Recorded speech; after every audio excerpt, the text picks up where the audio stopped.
ప్రతి జబ్బుకి లాగానే brain stroke కూడా గోల్డెన్ అవర్ అనేది ఒకటి ఉంటుందండి. ఆ గోల్డెన్ అవర్ బ్రెయిన్కి 4.5 గంటలు మాత్రమే. అంటే స్ట్రోక్ స్టార్ట్ అయినప్పటి నుంచి 4.5 గంటల లోపల పేషెంట్ గుర్తించాలి, అటెండర్స్కి చెప్పాలి, వాళ్ళు రియాక్ట్ అవ్వాలి, అంబులెన్స్లో కానీ ఓన్ వెహికల్ కానీ వెంటనే ఉన్న స్ట్రోక్ రెడీ హాస్పిటల్కి రావాలి, ట్రీట్మెంట్ తీసుకోవాలి. ఈ అన్నీ కూడా 4.5 గంటల్లో పూర్తవ్వాలి.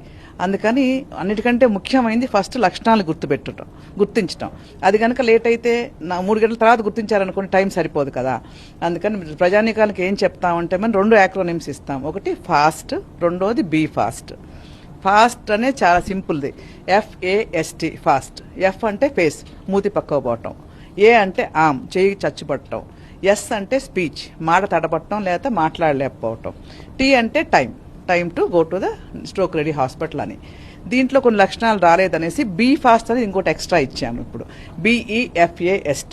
ఇవి చిన్న మెదడు లక్షణాలు అనమాట. చిన్న మెదడు స్ట్రోక్ వచ్చినప్పుడు తెలియట్లేదు జనాలకి అనేసి. బి అంటే బ్యాలెన్స్, ఉన్నటువంటి బ్యాలెన్స్ కోల్పోవటం లేదా తూలొచ్చి పడిపోవటం, తలనొప్పి వాంతులు రావటం. ఈ అంటే ఐస్, చూపులో మందగించడం ఉన్నట్టుండి సడన్గా జరిగితేనే అది బ్రెయిన్.